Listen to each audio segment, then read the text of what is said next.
We go. All right, buddy. We are live. Let us know if you can see us. Let us know you can hear us. Welcome in the latest episode, that SEC podcast, brought to you by Twisted Tea and My Bookie. I'm your host, Michael Bratton. I go by SEC Mike on Twitter, and I'm joined today by a drunken cousin Shade. It's on beer number one. How's it going, buddy? Oh, it's going good, brother. Going good. We got 17 of these bad boys that got to knock out. You've heard of Coronas, but have you ever heard of Cornitas? 7-ounce wonders. Never said what size the beer was. You know, big dumb Shane would have went in there and got some natties and came out, but he found 7 fluid ounces in these little bottles here, equivalent to about 119 going to be consumed on this. I think it's like 6 ounces shy of a gallon. So clearly this show is going downhill in a hurry. I figured out I've got to do one of these about every 3 to 4 minutes. So I figured I'd get started early. But Mike, I am ready. You know, it's funny because I now have an excuse to drink on this show, but I've never had to really kind of coordinate getting picked up after the show, you know? So yeah, that's definitely a new one for me. We got some good comments already. Danny, let's shout out Danny. Look at this. He's probably our top commenter here. Yeah. Cardiologist is hoping for a non-solvable fiber bet. Next one. My wife just upped my life insurance. I don't know what that's about, but MIZ. Trey Tucker says $100 said his cardiologist asked him to make a celery bet next week. I think that'd be worse for cousin Shane than the beer. Kyle, shout out Kyle, longtime listener. He says he's drinking the first one with you. Oh yeah, come on now. Some people are wondering why they ain't tall boys. I mean, 17 tall boys. Come on, Chris. Here's the thing. I've had 17 beers before, obviously, in a day. Mm-hmm. But it's the time. I've got to do this within an hour. You know what I'm saying? Well, we don't have to push it, but no. And again, don't do this at home. You know, I am a trained professional, and you know, consult your doctors and all that. It seems like we should put that on there. You know, we're not promoting alcohol or drinking or anything like that. It just seems like that's going to come back on us.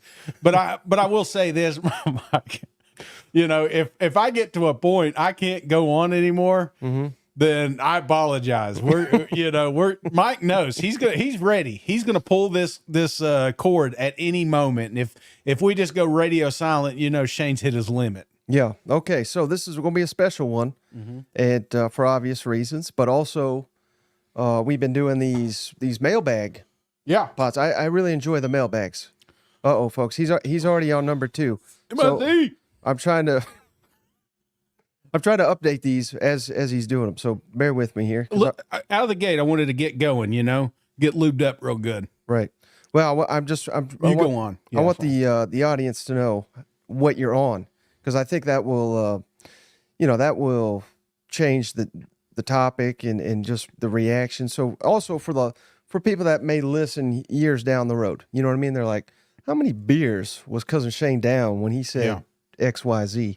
Well, right now on the screen, I've got it at 2 because you're on your second one. Okay. So does that make sense? Yeah. That makes sense. We're high tech over here. You know what I mean? Well, and again, if you're just catching in on this or this got brought up somewhere, my lock of the week was last Saturday. Mm-hmm. Mizzou went to Kentucky. Right. I predicted Kentucky to win that game. You're welcome, Mizzou. Everybody knows I'm 1. Not only did you predict it, you locked it. I locked her down. So, you know, it was funny because there were some Mizzou fans that got upset. You know what I'm saying? Mm-hmm. But majority of the listeners, especially from Kentucky, were the ones that were extremely upset because they knew what was coming. Right. The Grim Reaper made its appearance there in Lexington at Kroger Field. So that's what happened. But the bet was for every point that Mizzou beat Kentucky, I would consume a bottle of beer. And unfortunately, there were some extra points. There were some field goals that should have been made. There were some touchdowns there at the garbage time that I was kind of hoping happened, but it didn't. So we wound up at 17. But by God, Mike, it got close to almost 24. Right. And we probably wouldn't have been able to do that. 17 is going to be tough to do. They're calling you the new Lee Corso. I don't know. Yeah, I'll probably sound like Lee by the time we get done here. All right, but what I was saying, this is going to be a mailbag show. Yeah. And I thought it was going to be hilarious if it's, drinking beers with it and just the answers that we're going to get out of us. So we'll start. I tried to get as many as I could because I didn't know how many we're going to need. I didn't know how long we were going to have to go. Yeah. Usually we knock the mailbag out in about 15, 20 minutes. Right. But we may have to go a little extra for obvious reasons. So shout out. And I'm prioritizing a Mizzou one here just for you, Shane. Tennis in Aloha, that's his name on Twitter. What's your true thoughts on Coach Drink? I have not been a fan, but a 9 to 10 win season might have me changing my tune. He's such a dork. But I recently watched Ted Lasso, and to be honest, he's kind of our Ted Lasso. So what's your thoughts on Coach Drink? My thoughts, I've always liked the guy. Even personally, we got to talk to him last year at SEC Media Days, and it just seemed like, a guy given a shot, given an opportunity here, and it felt like he wasn't going to squander it, and we kind of had our doubts a little bit toward the end of last season. I know you and I did, and we kind of put a little pressure on him at the start of this season. Given everything that he had coming back, we thought, hey, as long as we can get a little play from the quarterback here, Mizzou's going to be all right. And, man, we've got more than a little. Cook is cooking, and to say that it's just the players is asinine, Mike. This is Eli gets a lot out of these players, a lot of players that people didn't even know. Mizzou, wasn't a hot commodity, when he first came in, but all of a sudden you start putting people in the league, you start building the buzz. The players seem to really love him. And, similar to some of these other player coaches out there, I think that's important, especially at a program like Mizzou. They're coming there. They're playing for their states. You're keeping your in-state rival. That he's done everything he can to lock the borders of Missouri, which I think is phenomenal. That's what you got to do in that state. And so given where we're at now, very impressed. Yeah, but also at the same time, you were not impressed when he skipped us at SEC Media Day. That's the biggest mistake he's made this season, don't you think? Yeah, that was kind of bullshit, to be honest with you, Mike. All right, beer 3, really, real talk starting to kick up. Yeah, I don't understand that, and it's so funny. And I don't necessarily blame him either. No, I'll give you a little behind the curtain there, man. SEC Media Days.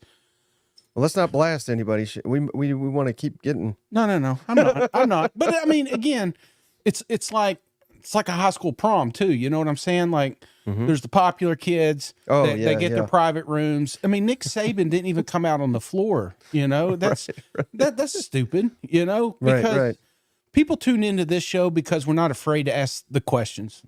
Some of them are dumb, yes, but some of them are fun, and some of them are questions you're just concerned about.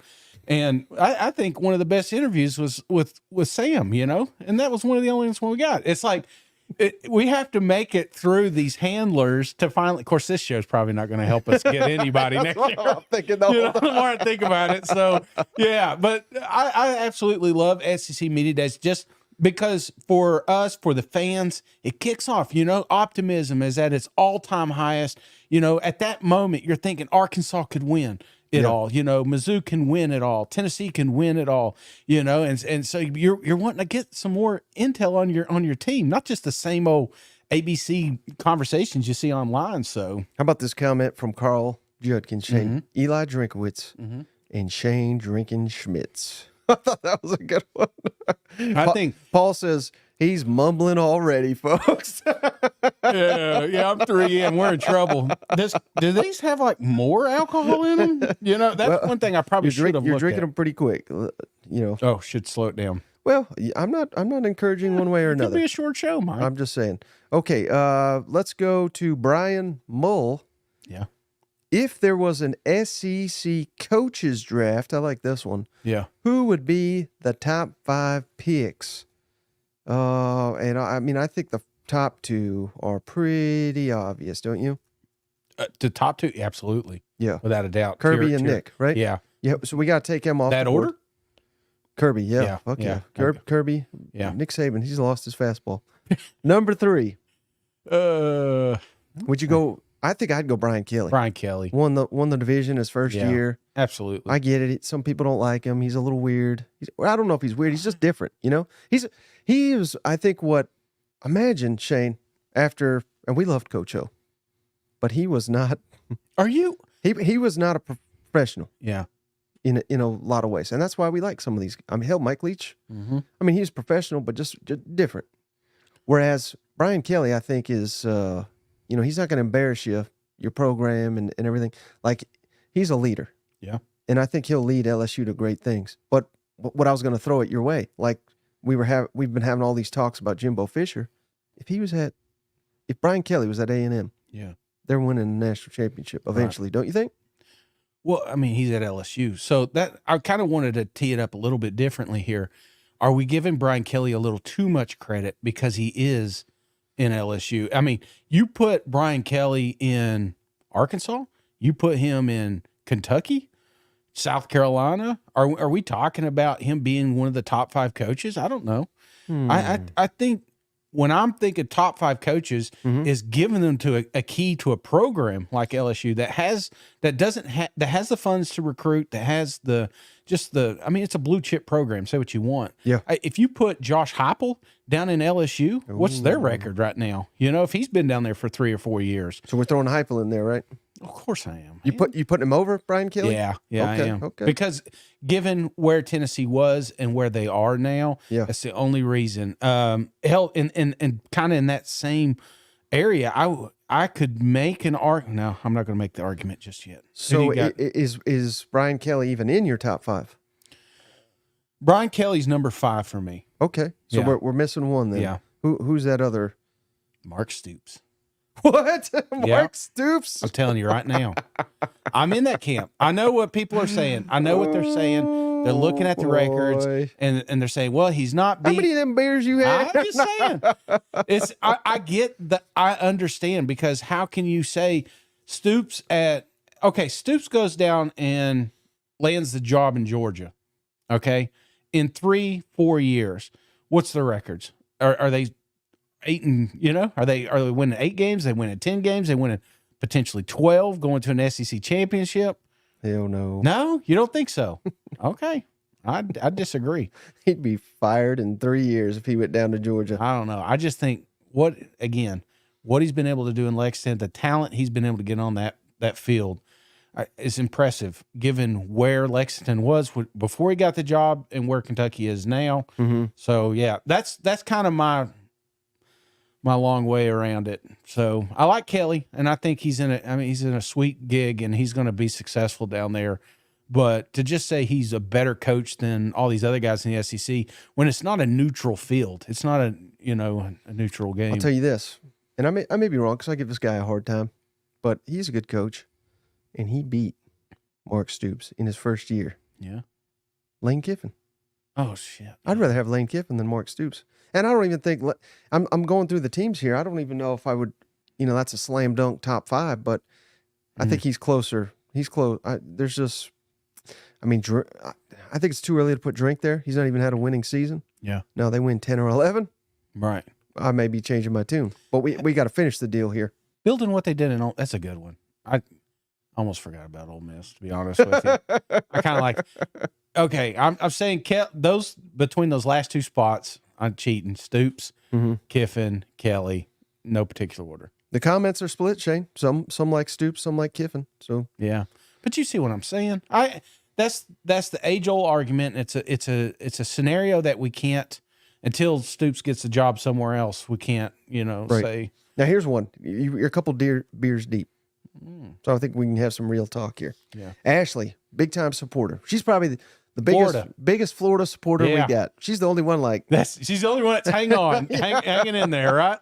No disrespect to the other teams or coaches, but why are y'all willing to put Billy Napier, who's only in his 2nd year with a winning record so far, on the hot seat, or Zach Arnett being in year 1 on the hot seat, but not Sam Pittman, Shane Beamer, or Clark Lee with losing records? Who are the coaches again? Clark Lee? Yeah. Shane Beamer. Yeah. Sam Pittman. Right. Why are we not throwing them on the hot seat?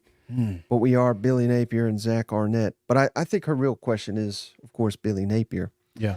But, expectations, man. Yeah. The expectations are higher in Florida than they are in Arkansas. At least I thought they were. Right. I mean, Maybe they're not. Maybe. Getting their ass kicked by Kentucky I know. 2 years in a row.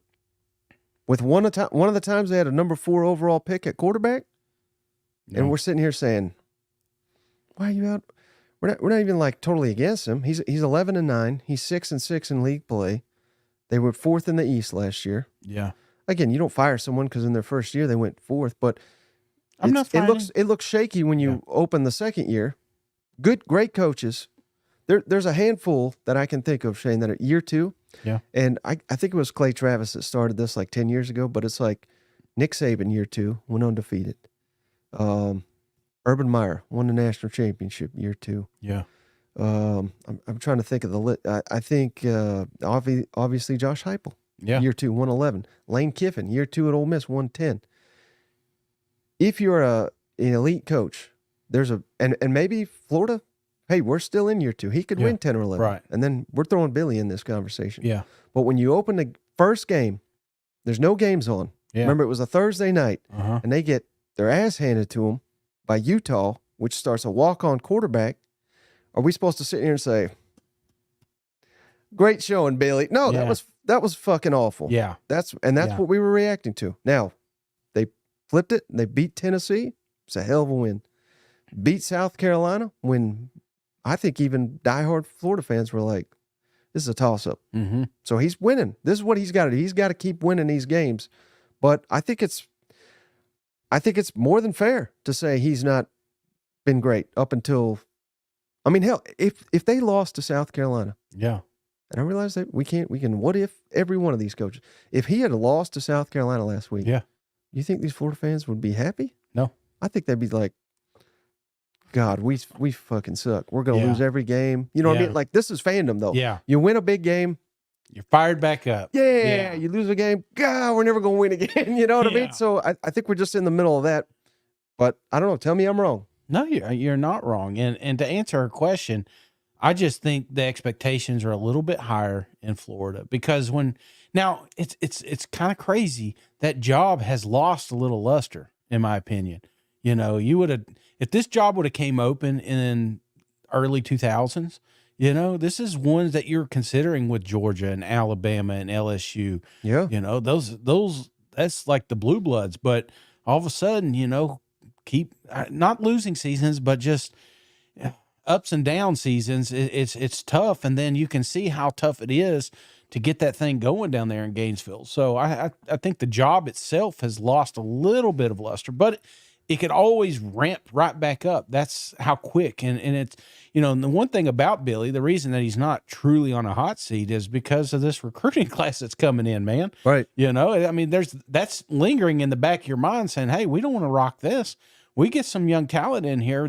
Billy's system can work. We've seen it work. We've seen it work against Tennessee. We've seen it work now against South Carolina. Mm-hmm. So there are opportunities for this to work, but it is slower, and people don't like slow. They don't like it. They want to eat now. You know, it's like fast food. You know, that's why they're so successful. We'll go to a drive-through, even though it's worse food. Right. You do it because it's quick. Yep.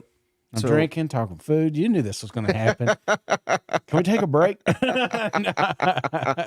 right, how about this one? It's a good one from Trey Tucker, big supporter of the show. If Tennessee loses to Alabama, would you guys be willing to go to the grocery store together in clown makeup? No. They're a big underdog. Yeah. No, of course not. But I think his real question, if Arkansas beats Mississippi State, does that seal Zach Arnett's fate? What do you think about that one, Shane? Well, you know, I was thinking about this earlier. If there's a list that we were making for must-win games this weekend, there's only 2 coaches that are actually facing each other, you know, and it's this one here, Sam and Arnett. Their backs against the wall, and I hate to do.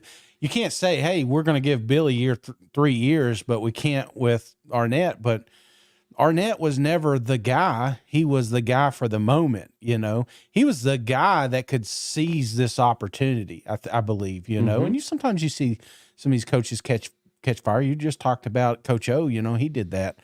But I don't know, man. I think he's slowly losing grip on his. And then you got Sam that just went through a month of really close ball games, tough losses, and now you're going against an opponent that you're expected to win. And if you drop this one, then all bets are off, So there's a lot of pressure on this one. Yeah, and Mississippi State is a school that generally will be pretty patient with you. Yeah.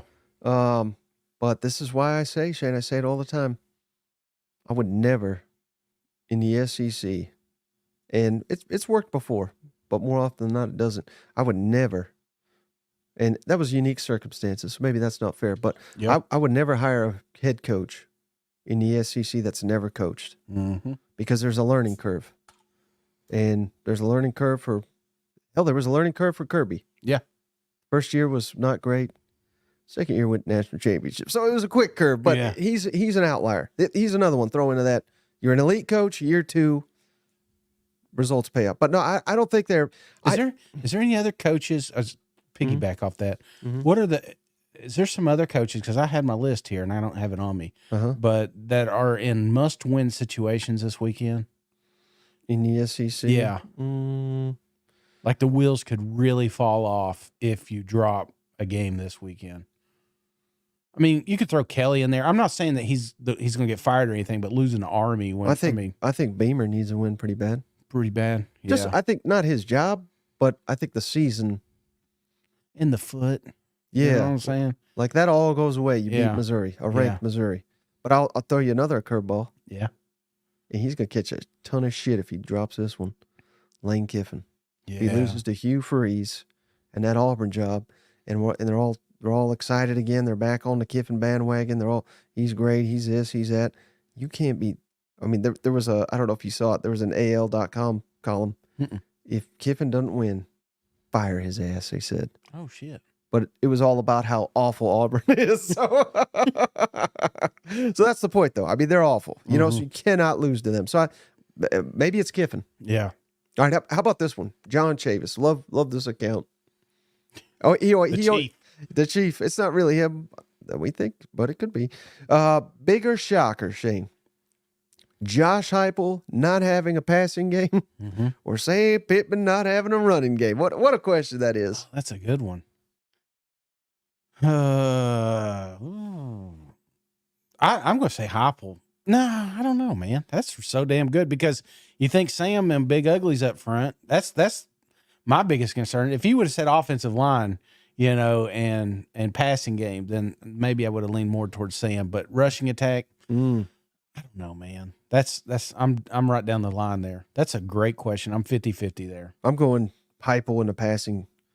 Because even I was never one to buy into all the Joe Milton hype. But when you saw him in the Orange Bowl, you're like, my God, maybe he does got something. But it was more about the receivers. We were hearing so many good things. Remember our buddy Jesse Simonton over there on threes? Dante Thornton, his bold prediction. Yeah. Going to lead the SEC in touchdowns. I think that guy has one. He's got like 6 catches on it or something crazy like that. And he does look good too. But yeah, I mean, I always assume under Heupel you're going to have a passing attack. Yeah. So I think to me that's the bigger. But you're right, it's fairly close. Fairly close, but I don't know. I guess I'm with you. How can I say Joe Milton potentially could win a Heisman and then like sweep 100 yards passing under the rug like it's nothing? So that was probably my biggest miss of the off season. There was just how prolific this passing attack was going to be. Yeah. We just penciled in some of these other cats and said, you know what? Jalen was good. He was really good. He's going to be great in the NFL. And, Tillman's going to be great in the NFL, but we could just replace it. It's a factory here, but it's not. Clearly there was a huge drop off there. People are not getting it, Shane. There's a scrolling thing on the bottom. Yeah. It says Cousin Shane beer count. And it has the emojis. Maybe they just think I'm being cute and there's emojis. Yeah. That's how many he's on. He's on 4 right now, so I'm keeping that up. Yeah, I'm on 4. I'm probably a little behind schedule here, but I don't want to get too carried away. How about this question from Cody Garrett? Really good question, Shane. If Joe Milton, speaking of the devil, passes for a minimum of 200 yards, so 200 or more, Tennessee has at least 150 rushing yards. Do they beat Bama in Tuscaloosa? Or is this a last team Well, last team with the ball, kind of, back and forth. UT defense, legit. Just looking. A lot of numbers there, Mike. Yeah, all right. So basically, 200 or more passing yards, 150 rushing yards for Tennessee. Is that enough to beat Alabama in Tuscaloosa? Yeah, I don't think this is meant to be a shootout. Right. Which is kind of crazy with a Heupel team, but if it's close, if it's less yards, I think that favors Bama. Because again, Alabama has a lot of offensive weapons too. They're starting to emerge on that side, and Jalen's starting to play better.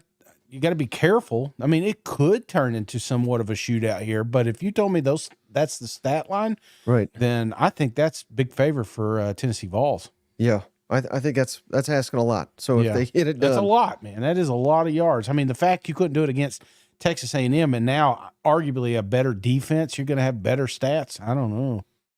This question just came in on the timeline. How bad, I have to do it though. How bad, from Sean, do y'all think Florida is going to beat Georgia? Man, I tell you what, there's a nasty I think video. they can win. I really do think they can win. Yeah. But the odds are against it, of course. And I guess here's my thing, because everybody's pointing to Brock Bowers, and his injury and how detrimental that is to that program. But, when you have an offense that's based around one particular person and he goes down during that game, it's not like you could just implement new plays and new schemes. You know what I'm saying? Mm-hmm. They've got time. Who they play this weekend? They're on a bye. Exactly. They've got 2 weeks to figure it out. So to think that this Georgia team is just going to forget how to play offense the following week is crazy. It's asinine. So I've used that word twice, but I learned it this morning, Mike. So I'm going to keep. But I will say this on the Florida side: what they've been doing shows promise, and if you could keep putting those points up, that's where it gets entertaining. Because Georgia has been able to play some offense, but getting into any type of shootout, we've not got to see that yet. Yeah. How about this one, Shane? Is Jimbo finished in Aggie land after Shane Beamer breaks his other foot off in College Station? So I think what he's really saying, if South Carolina beats A&M, will they let him go? Will they let Fisher go? I've been on record saying that I believe it's going to be the end of the year regardless. Yeah. Whatever happens, they could win out. I still think Jimbo's done. Commenter says, put Jimbo on the Yale team. You know them guys? Yeah, he'd do good. Old fast-talking Jimbo. No, do you think there's a chance that he gets fired mid-season? Like, after a game? Do you see that happening? If you're going to fire his ass, you might as well fire him. Yeah. Because then you can get a head start on the next coach and all. But again, I don't know how much value that is either, because they always say that. And then it seems like the team that fires their coach first, and they're like, this will give us a great advantage. They never get their first guy anyway. No. But it is A&M. So I think they'll have a short list that they could pick from here. One thing I wonder about is recruiting too, though. Some of the relationships they have with some of these guys that are committed. If you could keep somebody like a Bobby Petrino that could go out and, try to keep some continuity there. But I don't know. I just don't see him getting fired mid-season. Okay. How about this one, Shane? Wildcat Willie. Mm-hmm. Do you all think that the poor play of Devin Leary will negatively affect Kentucky's ability to recruit top-flight quarterbacks in the portal? No. Yeah. Because they've attracted 2 back-to-back here. So that's kind of what Kentucky is a stepping stone to the NFL, hopefully. Yeah. Now, obviously, you'd like to see Leary, take the reins, and then, we talk about him getting potentially drafted in the NFL. Right now, he's not getting drafted. You know what I'm saying? He's still got some room to grow, but don't he have time? I mean, he I'll tell you the key to it, Shane. Here's the reason. And here's the reason Devin Leary's there. It's Liam Cohen. Yeah. And who do we keep hyping up as the plays are there? Yeah. He's not making the throws. That's not on that's not on Liam Cohen. Right. He's scheming it up well. And Will Levis, mm-hmm. no, hell, he had more rushing attempts than passing attempts. That's a wild stat. More rushing attempts than passing when he was at Penn State. And under Liam Cohen, he developed into an NFL passer. Yeah. And if this Devin Leary can't do the same, I think it's on Devin Leary. I don't think it's on Liam Cohen. And not trying to be disrespectful, because you're right. There's time. He could still do it. But also, whoever is recruiting out of the portal, let's try to think of NFL. Maybe like Arkansas is one that comes to mind. Maybe LSU, but they got Garrett Nussmeier, so I don't think it'll be them. But you just look around the SEC teams that are going to be recruiting portal quarterbacks. You want to go play for Dan Enos? Yeah. Or you want to go for Liam Cohen, who's been in the NFL. You're trying to get to the NFL. I think it's all about Liam Cohen. So I don't think anything Larry does hurts them in recruiting. Yeah. Yeah. I'm with you there. All right. How about this one, Shane? Love this name. Buck Fama. Mm-hmm. He switched them around there. Tennessee run game and Milton design slow down Bama. Oh my God. Basically, here's the question. It's kind of hard to read. If the Vols take deep shots, if Milton hits two or more bombs, can Tennessee win a close game? If Milton hits 2 bombs this weekend in Tuscaloosa, what's your thoughts? I love these scenarios, you know. They think they're going 4D chess on us, you know. Yeah, 2 bombs, you know. I don't know. I mean, they hit a couple bombs last week, and it came down to the wire with Arkansas. So I like that they're allowing Jalen to throw deep. You know, I think. Oh no! He's saying Joe Milton. Oh, if Joe Milton hits some bombs, can they beat Alabama? That's because Joe Milton ain't been hitting them bombs. My God, if he can do, yeah, absolutely. That's the problem, is when there's no threat for that downfield, then it just, the running lanes seem to tighten up a little bit on Joe. So you got to. Tennessee Vols have got to find some playmakers, and it's sad. It can't be Squirrel. I'm telling you right now, it cannot be Squirrel. Brew is obviously out. You talked about Thornton. You talked about Keaton, with that terrible drop last week. Yep. There's got to be somebody just steps up and just helps the quarterback out, because there are times Joe gets it to them, and then there's a pivotal drop. So, I want to see some downfield throw. Someone in the comments, MG Way, can we win if Milton completes 2 passes? That's pretty funny. And again, Milton's got to run. He has got to run the damn ball. If it's 3rd and short, something he can just. I mean, he's a big bastard. Just get across that line of scrimmage. All right, how about this one, Shane? And you might have to start drinking them beer. I'm just saying. They're like, you've been on beer 4 for 10 minutes. I'm on 5 right now. Yeah, I know. Sorry. Yeah, you're right. I don't know. I may not be able to make this one, but I may go down a loser. He's trying like hell. All right, how about this question? I'm trying not to pee too, from Marcellus Wallace. Mm-hmm. Does Missouri have a chance of being a top 10 team this year? And how would they fare against any of the current top 10 teams? And I got them listed out here. So just quick thoughts. I'll say the team. You say whether Mizzou would beat them. Let's just say on a neutral field. Does that make sense? Neutral field, yeah. Georgia. What about weather? No weather. Neutral field. Okay. Can they beat Georgia? On a neutral field. Ooh. No. Michigan. Yes. Ohio State. Twice. Florida 3 State. times on Sunday. Florida State. Florida State. Oh, yeah. Absolutely. Washington. LSU'd beat them again if they played. Washington, yeah, definitely. Oklahoma. Ooh. They're good. That'd be a tough one. Let's give them a lot. We can't beat them all. How about Penn State? Oh, yeah. Yeah, definitely. Texas? Depends which one shows up, but that'd be a tough one. That's a draw. Oregon? Oh, yeah. And then I know you got North Carolina. They're top 10. I can't believe it. North Carolina.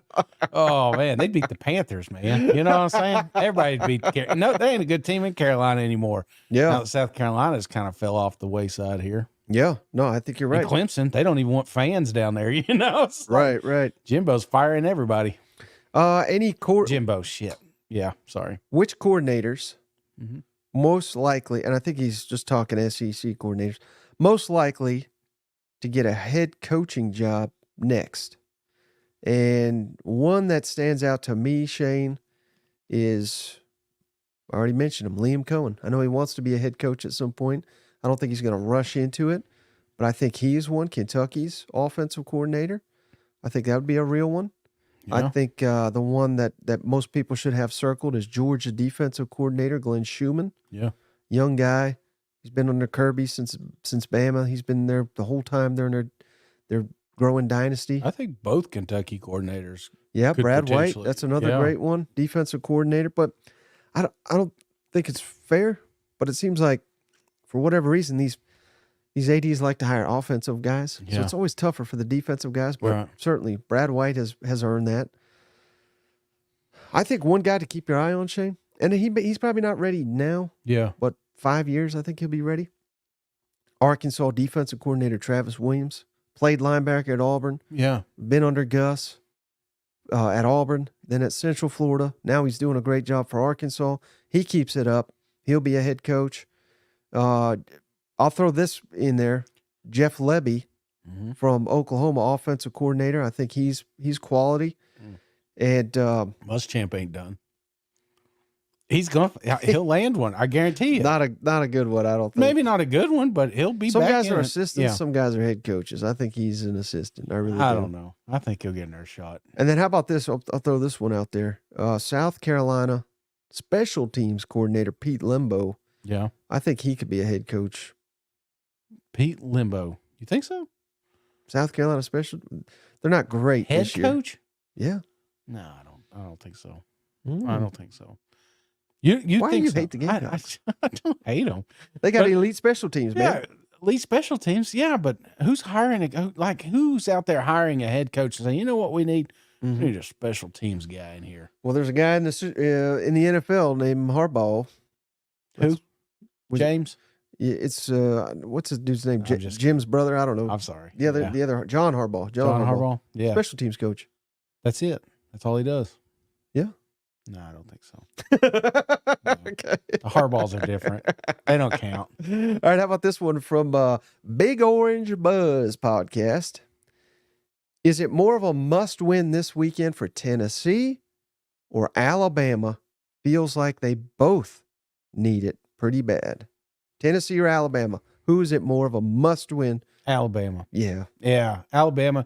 Given what they did last year, coming up there, getting their teeth kicked in. Not really, but I mean, anytime you lose to Tennessee, it's embarrassing. I'll never. It's still playing over and over in my mind and the fans' minds. And you gotta admit that every player down there in Tuscaloosa, every fan down there, was a game they feel like they shouldn't have lost. So at home, you don't lose at home. So this one's a big. And Nick Saban, again, he kind of bought time. It was a little rockier at the first. You talked about the decade of, or what did you call it? Decaying dynasty. Sorry, shit, Corona. But I'm just saying, at the end of this thing, this would kind of put them back again. You know what I'm saying? So Oh, yeah. all that momentum that Nick had here, and that would be huge because we want chaos in the West. Right. Huge chaos is an SEC lost here this week against Tennessee. And I know this is difficult. Yeah. It's very difficult for you, Shane. Push-ups? I hate to even ask this, but take off your Vol hat. Mm-hmm. Mm-hmm. I mean, I'm not trying to ruin your picks or anything, but hell, they've only beat Alabama once in 16 years. It's not like you go into a season looking at that game in Tuscaloosa and be like, easy. You know what I mean? Yeah. Like, to me, beating Alabama was a big enough surprise, but beating them in Tuscaloosa, it's one of those. I don't know about you, but it's like, for me, it's like I gotta see it before I can be picking that. You know Yeah. what I mean? So. Yeah. We can't be saying that it's not a must win for Tennessee if we're like, God, I got to see it to believe it. You know what I Yeah. mean? It's just what you said. It's more for Alabama, I think. Yeah, I mean it's a must win, especially your quarterbacks out here making these kind of comments, and so that's in the locker room right now. This is a program that does not fear the team in orange, Right. and You need me to help you with them beers? You want to hand me one? You want to do one of these? Yeah.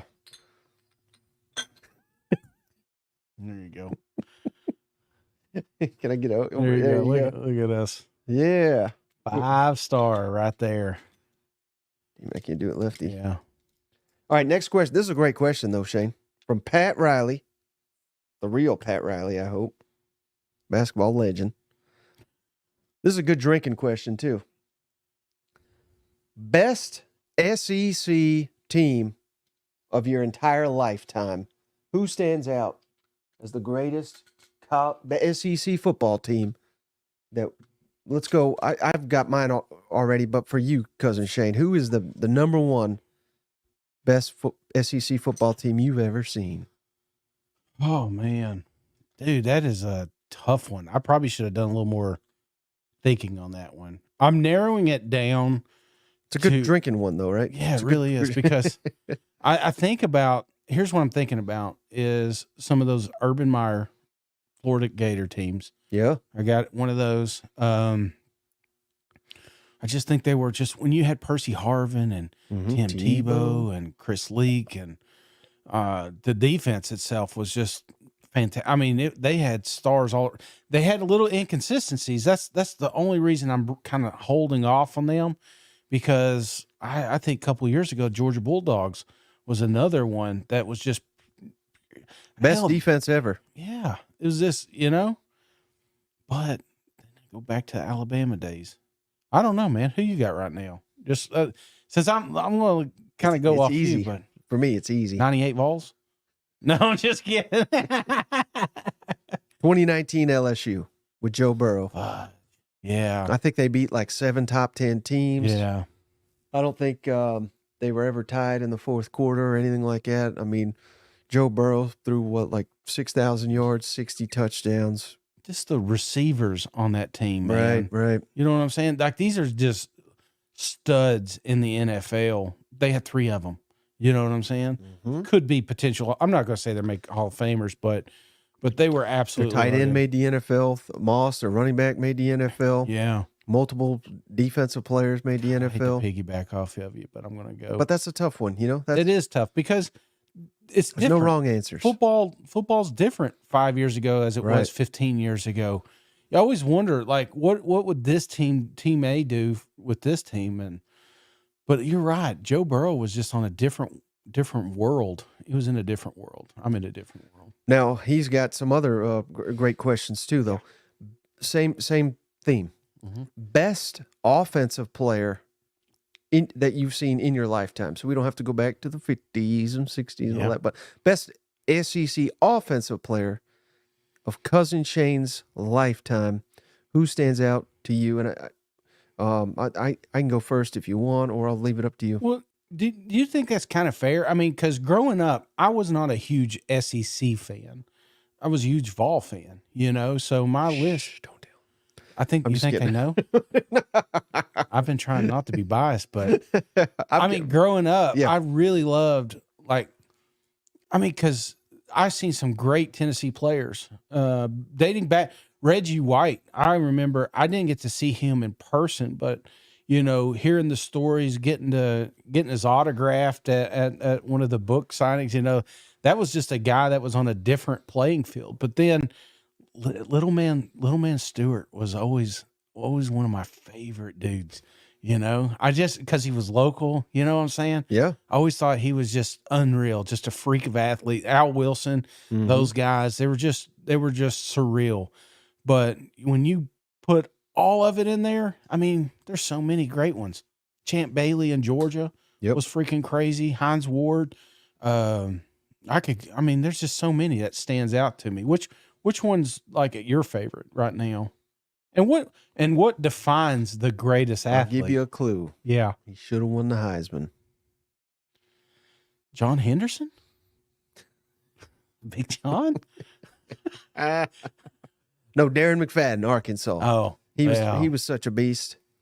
Yeah. I told this story before. I think I've told it on a podcast before, but he was in college when I was, and Arkansas played at Tennessee. Yeah. And I knew how good he was. And I was like, you got to watch number 5. You got to watch number 5 the whole game. My eyes were locked on him, and they did a hell of a job, contain. I thought they shut him down. I was like, damn, all this hype, they shut his ass down. Like he was not impressive. Right. And then I got home and I looked at the stats, and I think he had like 160 rushing yards.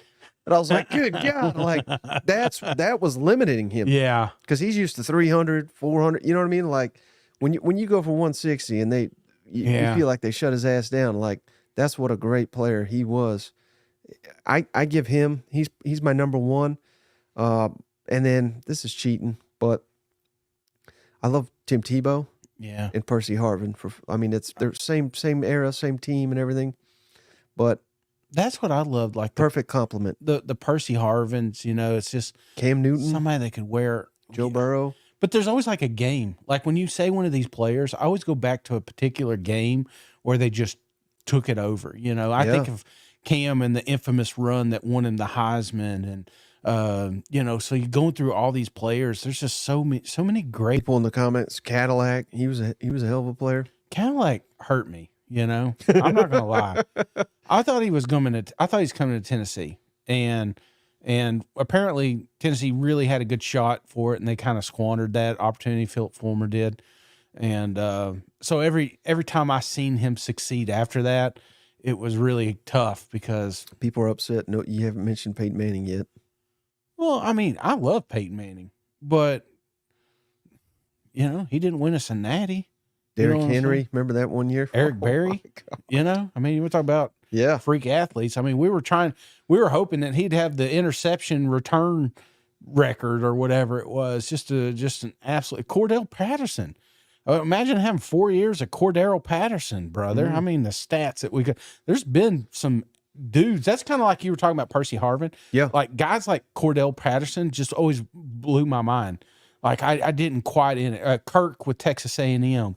Some of these just really fast guys that just somehow feel like they're, I don't know, going 100 miles faster than everybody else on the field.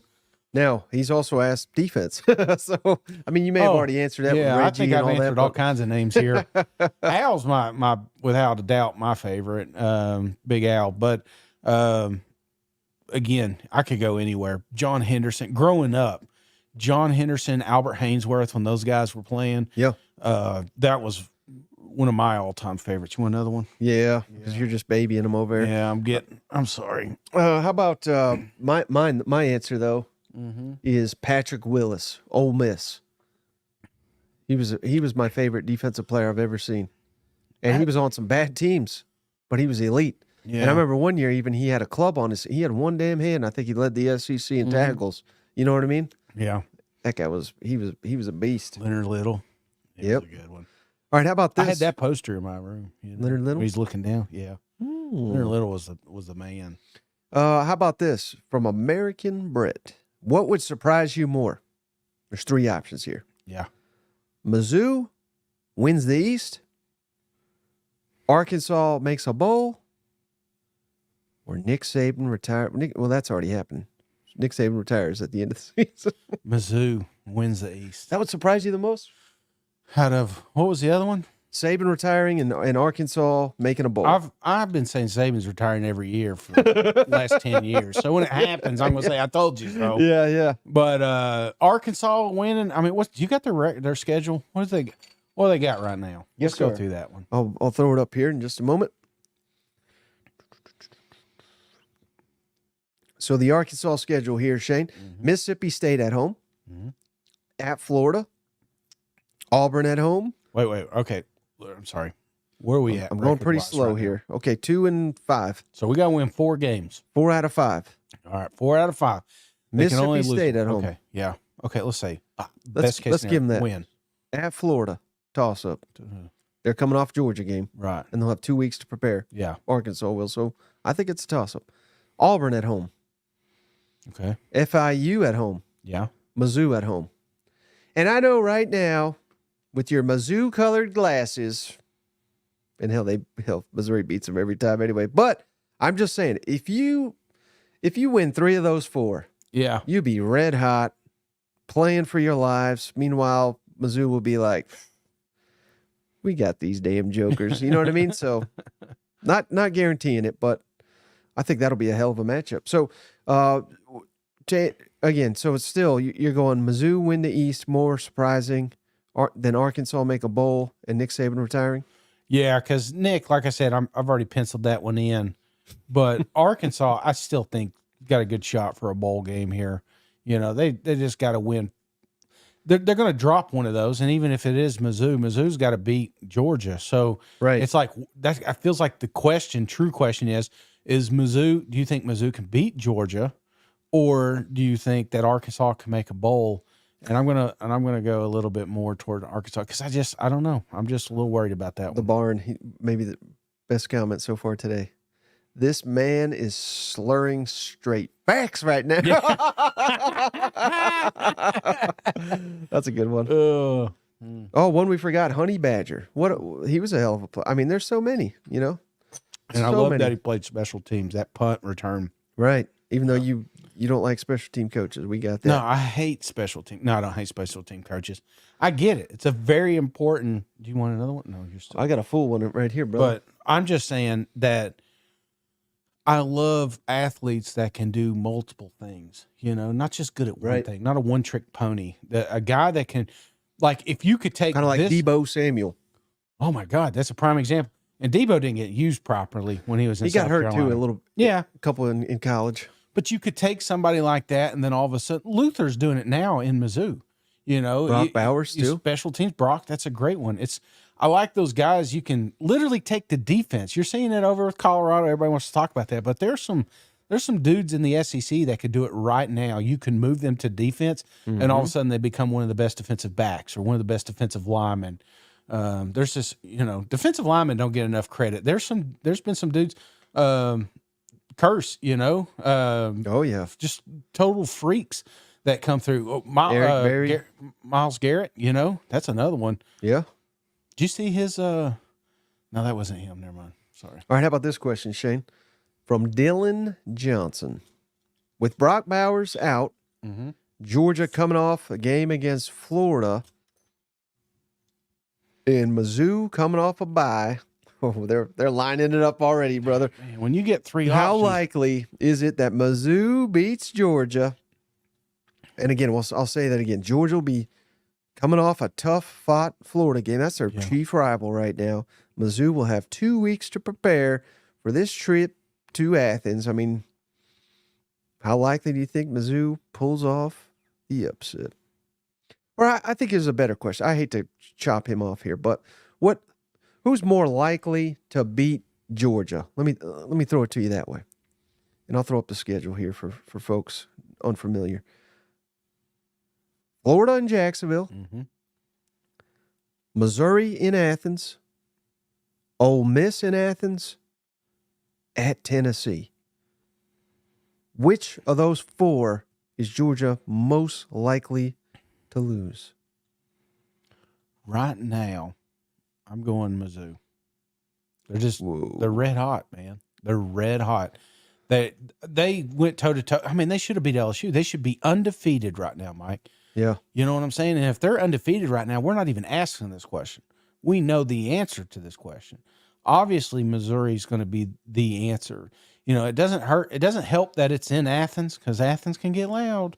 You know, a lot of times you forget about that.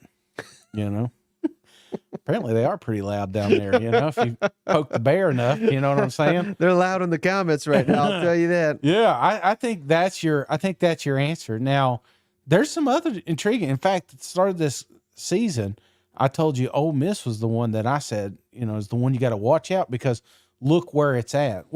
Who's before and after Ole Miss? For Georgia? Yeah. Before is Mizzou. Yeah. After's at Tennessee. You know what I'm saying? It's a little, not a trap game because, you know, Ole Miss is getting some love. You know, it's going to be tough to overlook them. But, again, another explosive offense that Georgia's just going to have to keep up with. So that's another intriguing one. And let me piggyback off that. I don't know if this is fair either because I'm not trying to be disrespectful to all these teams. Yeah. But are any of those teams capable of beating Georgia, or will Georgia have to lose the game? You know what I mean? Like turnovers, not executing. And I mean, it's the same damn thing. But, you know, once these games end, all these fans, they didn't beat us. We beat our, you know, does it have to be that way? Or No. can Mizzou, Ole Miss, Florida, Tennessee, No, can they because play their A game and go toe-to-toe in a 0-turnover game and beat the Dogs? Georgia, this isn't the best Georgia team that's been in Athens the last 3 years, in my opinion. Now, does it have potential? Absolutely. But this is a team that's riddled with injuries in key positions. You know Right. what I'm saying? Like running back. We had Brock running the ball at some point this season because of the running game, the injuries on this team. So to answer your question, Mike, it doesn't need to be a turnover fest. Because we've seen it. We saw it with South Carolina. We've seen it with Auburn. As long as you come out here and you start putting points up, the problem is, can you continue to do that into the second half? Kirby has been a genius in that locker room at halftime and coming out and turning this program around. Mm-hmm. That they just need a complete game, 4 quarters. And Mizzou has, I don't know if we're even talking about Mizzou. I don't know, but it feels like we should be with all these beers floating around here. You know? All right, how about this? I mean, I think this is an easy one from Noah. Worst coaching job in the SEC. That's the question. That's the question? Yep. Worst coaching job in the SEC right now? This year, yeah. Jimbo Fisher. You had added too many beers if it, got you right there. I almost went. I saw Mississippi State. I thought about on that, but I'm going to go with Jimbo here. All right, how about this from Crazy Carl? Like this name. Yeah. He sounds like a good time. Does Shane Beamer have to wear does he have to do crutches? He's right here. Okay. He's right here. Crazy Carl. Who's fired first? Jimbo, Beamer, or Napier? Again, that's a slam dunk, right? Yeah, Jimbo. He's the only one I think could get fired of that group right now. Out of the remaining 2, though, who's got the hottest seat? Napier. Yeah, I'm with you there. I don't even think it's close. Shane ain't going nowhere. Shane, he had a bad season, and he still got a chance to clean up, and so does Billy. That's the great thing about these 2 scenarios. Yeah, is that they can close out this season, and then we're not even talking about them anymore. Right. All right. How about this one from Danny, top commenter here on YouTube? If Joe Milton has another bad game, but Tennessee wins at Alabama, that seems almost impossible. But of course, they did against A&M too. Would that change the perception of this Tennessee team? That's his question. I think what he's driving at is people like Tom Luganbill said they're overrated, and people think like, you should see the comments. The non-Tennessee people are like, they're about to lose 4 games. Yeah. You know what I mean? Like, if you win at Bama and you have an ineffective quarterback, does that mean that Tennessee is probably an elite team around Joe Milton? What's your thoughts on that? And I don't know that you really have an elite team without a good quarterback, but I guess what he's trying to really drive at is like, will the country, will they look at Tennessee and be like, by God, this is a great team. They just beat Alabama in Tuscaloosa. Yeah. And they did it with defense and running the ball and maybe special teams. What do you think the national opinion of Tennessee would be if they were to accomplish that and it didn't take a 5-touchdown Joe Milton game? You know what I mean? That Josh Heupel is one of the best coaches in the country, because I believe that's where we're at here as outside, obviously if you're a Vol fan, you're tickled pink about how things rolled out this last week. I think you're maybe you're still a little butthurt about the Florida game, but all in all, I think you're okay with where we're at and with what we have to work with. Everybody knows that there's brighter days ahead with this program. I think that's the beauty of Tennessee. There's been a lot of seasons, especially when, as a Vol fan, that you're going in like, we suck this year, we're going to suck next year. There's the birds' heads are falling off. That's kind of where you're at with Tennessee. But you see it. You see that if we get the right pieces in play here, Tennessee has got a fantastic opportunity to always be considered a top 10 program. And I think that's what's exciting about it. And so to answer your question, I think if they come out with a victory here, it's going to be more about, look what Josh did with less, Yeah, and we had a really good question off Facebook. I'm down to the Facebook questions now, Shane, from Ollie. Yeah. One of the OG listeners. Yes, sir. He wrote us like a novel. So Yeah. I'm not going to read the whole thing, but basically the moral of the story. And I just took the first part, to be honest with you. As Mark Stoops boxed himself in by making Kentucky an attractive job for other football coaches. And he went on the list. They've thrown so much into facilities. They're recruiting better. Yeah. They have 3 assistants, Shane, on staff that make over $1 million. Offense, defense, and tight end coach / recruiting court. I mean, and not just like they're not making like 1 million. Right. Like some of them are making like 2 million, and some of them are making $1.5 million. I mean, they have committed. That's SEC podcast money right there. Right. You know? But I think the point being, Shane, is they have thrown so much money at this. Yeah. And have they hit a ceiling? And I mean, I don't want to bash Mark Stoops any more than I already have, because I think people are pretty aware that I think he's not terrible. Yeah. But he's not elite. He's right in the middle. But if you're there, you're not getting, say, when Nick Saban leaves Alabama, they ain't calling Mark Stoops. Yeah. If Lincoln Riley keeps sucking and they fire him at Southern Cal, they're not picking up the phone and calling Mark Stoops. So if he can't get to one of those jobs, he sure as hell is not going to, no disrespect, but he's not going to take like Mississippi State job, because he's got a better job and he's paid as a top 12 coach in the country. It's just a weird place that how weird of the place, I guess, is it? Because he's done as well as you can possibly do at Kentucky. Yeah. But I don't see him jumping at another big time job. I mean, it's just, well, I guess what's your thoughts on the state of the Kentucky program? Oh, I think you're right, man. It's tough. I mean, he's getting paid. The coaches are getting paid. Right. The players are getting paid. Their NIL's pretty damn good. And it's not like they're getting their ass kicked. I mean, Georgia kicked their ass. Georgia kicks everybody's They're always ass. on the edge of 10-win seasons every single year that he's up there. So, I think as a Kentucky fan that grew up maybe in the 80s and 90s, you realize how bad it could be. Right. And I think that's the key.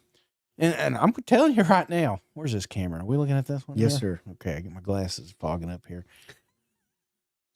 I've been there. We've been there. In the 90s, the football was good at Tennessee, but it was never like great, other than 98. Yeah. After that, we kept saying, oh, man, we keep dropping the Florida game. We keep dropping this game, blah, blah, blah. We're out of the SEC championship run. Yeah. We're not going to the BCS.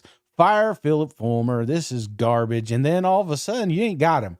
And then guess what went with him? 10-win seasons. Yep. And then we went through a decade and a half, almost 20 years of just shitty football.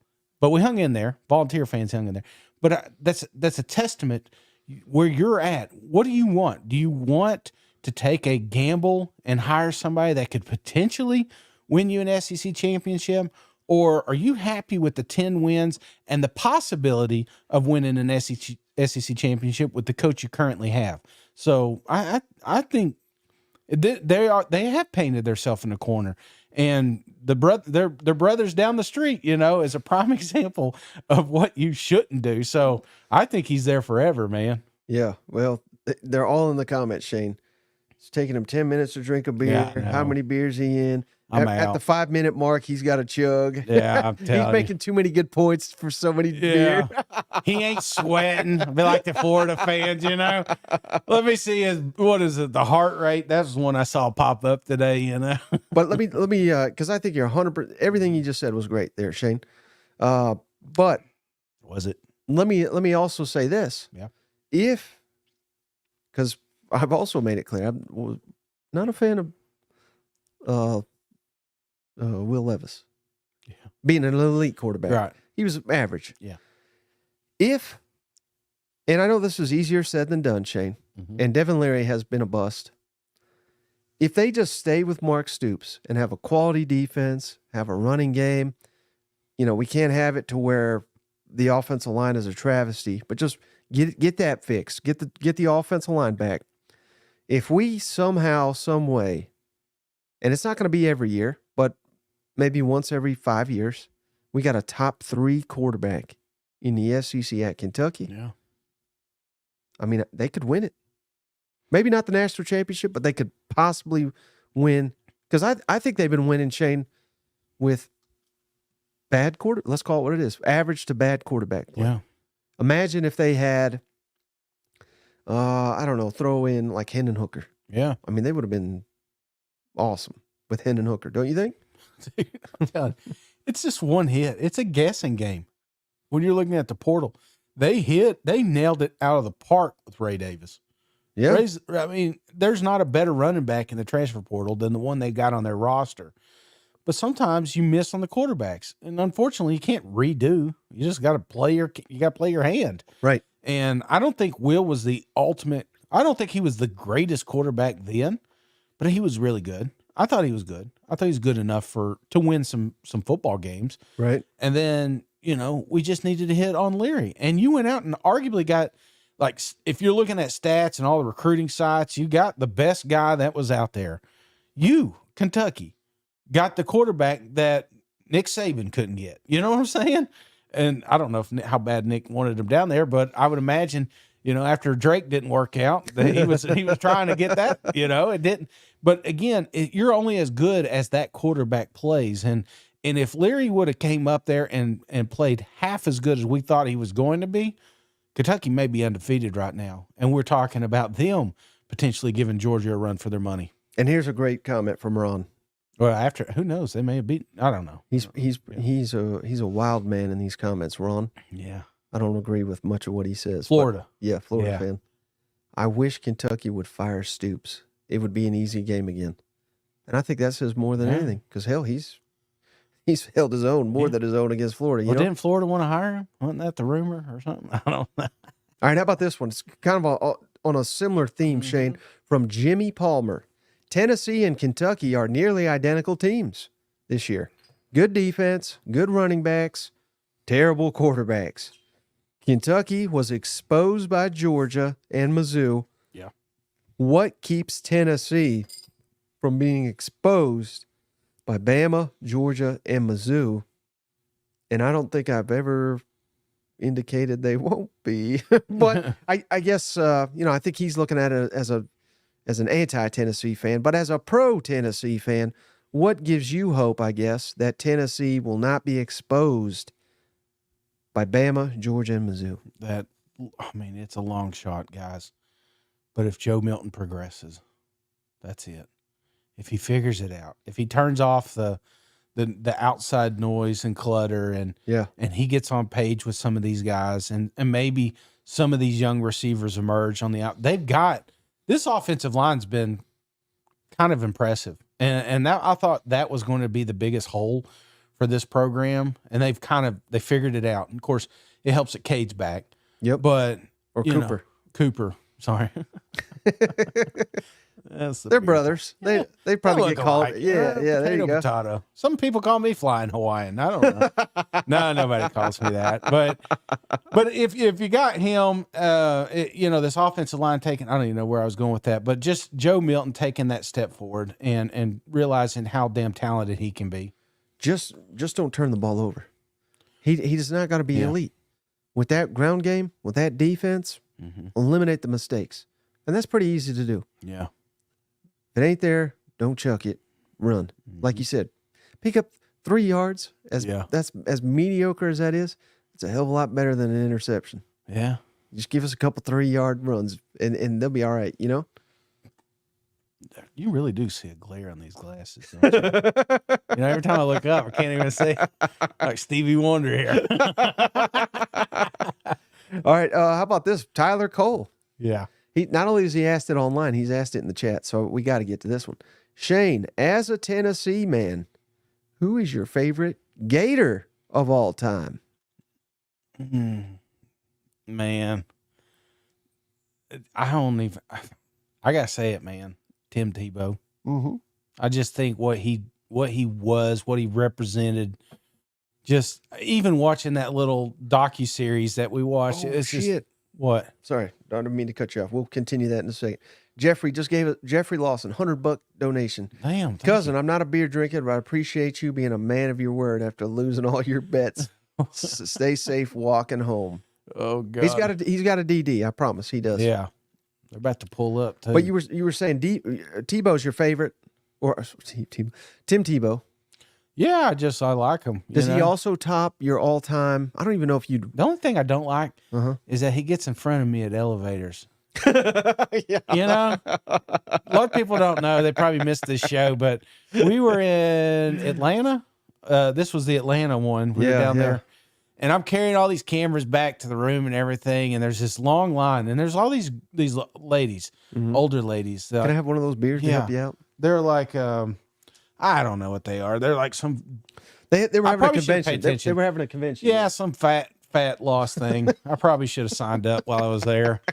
But I'm sweating my ass off, and we're down to one elevator. The elevators are all jacked up, and I finally get to the elevator, and right before it opens up, here comes Tim Tebow and his handlers, and like signs like 3 or 4 autographs, gets some selfies, and then literally they walk him right in front of me. And of course, I'm a huge fan of Tim Tebow, but he lost a few points that day, Mike. But I was going to ask you, Shane, is he your all-time? I know this is like a side question. Florida. Well, I know, but I'm going a completely different direction. I like Percy, though. Let's go completely different direction. Yeah. No one's asked this. I'm asking you because I've had a couple too. Probably need to update the counter. But who's your all-time people? I think you'd be too nervous to do it. But who's your all-time to interview on this show? Could be coach, player, person. It could be literally anybody, as long as it's like SEC related. On this show? Yes, sir. Sit down. You get an hour unfiltered. Oh, Sam. I like Sam, man. I love Sam. We got a little bit of it while we were at media days, but I think in the right atmosphere, opening up some cold ones, talking about some war stories, I think that would be awesome. Yeah. I got a list. It's not just him. Stoops is another one I think would be a fantastic interview. Yeah. He likes to drink a little bit, party a little bit too. So I think that would be fun. Any players that I would like to talk to? I think all time. I'd love to get Johnny in, man. Johnny Manziel? Yeah. I mean, we got to see the series, which I think was great, but I think there was a lot left out. I just would like to know some of the behind the scenes. Some of the names there, we've already had all these people. Of course, Shane wasn't there, but Josh Pate, Paul Feinbaum, Rusty Manziel. I want Shane with. Yeah, Rusty's cool too. I like Rusty. Rusty, he was so funny. He's so damn funny. I think when he has a couple of beers, he'd be a good one too, just because of all the. Rest in peace. They're saying the pirate. That would have been the best one. That was our bucket list right there, was getting the pirate in. Because I think he would have been. I'd love to get Lane Kiffin. I'd love to talk to him. Yeah. I don't think he'd say anything. I don't think he would tell. I think we'd get him loosened up a little Trey says, "How about Aaron Hernandez?" No. I would have if he was still alive. That would have been a good one. Any of those guys. I love the stories when you talk to some of these college athletes. Just behind the scenes, getting recruited. We've all seen the movies Blue Chips and stuff, but there's some of that out there, and I just love to hear some of those stories kind of pop off. And all of them, man. There's not a bad interview out there. You just gotta, and I struggle with this, but you gotta get someone to put their guard down. Yeah, and it's hard to do these big name people when they come right in, but it's like you wear them down after about the 30-minute mark, and then they give you the good stuff. I'm worn down now. I hate to say it, Mizzou. I don't think I'm going to hit this one. All right, how about the? Well, we'll just keep going here. The barn door, Shane. Till I pass out. If firing Jimbo meant A&M lost all their 5 stars, he's talking about on the roster, not recruits or anything, would you still do it if they lost all their elite talent? If who? If Texas A&M fires Jimbo, but that meant that all the elite 5-star players were going to transfer out, would you still fire him? Yeah. Yeah, absolutely. Hell yeah. You got him there not because of Jimbo. You got him there because it is Texas A&M and everything they can offer. And NIL, and that's still going to be there. Still going to be there. Won't be hard to bring them back. With that. Won't be hard to bring them back. And you'll get any 5 stars you lose, you replace them with the next batch of 5 stars. The timing of it all. This was an opportunity for A&M to get out ahead of Texas. Yep. And now all bets are off. You got Oklahoma, Texas coming in here. There is no head start. And what would suck, again, as an Aggie fan or an Aggie booster, is you're going into this season with an unproven coach, a new hire. Yeah, but again, what does it look like? You could keep Jimbo, But what does it look like 3 years from now? Are you getting steamrolled by some of these other programs? So And in fairness to, because I know A&M fans probably hate anybody talking Texas and coming into the SEC. But look who they're playing, though. They're playing Rice. They're playing Wyoming. They're playing Baylor. They're playing Kansas. And then who they got upcoming? Houston, BYU, Kansas State, TCU, Iowa State, Texas Tech. As underperforming as A&M has been, if they're playing Houston, BYU, Kansas State, they're beating the shit out of these teams too. yeah. So we can prop, and hey, we're trying to win Texas over. But it ain't the same. Yeah. It ain't the same. Yeah, you beat Alabama. We gave them all the credit in the world for that. Yeah. But turn around and play LSU. Right. Turn around and play in Williams-Brice Stadium. Turn around and go to the Swamp at night.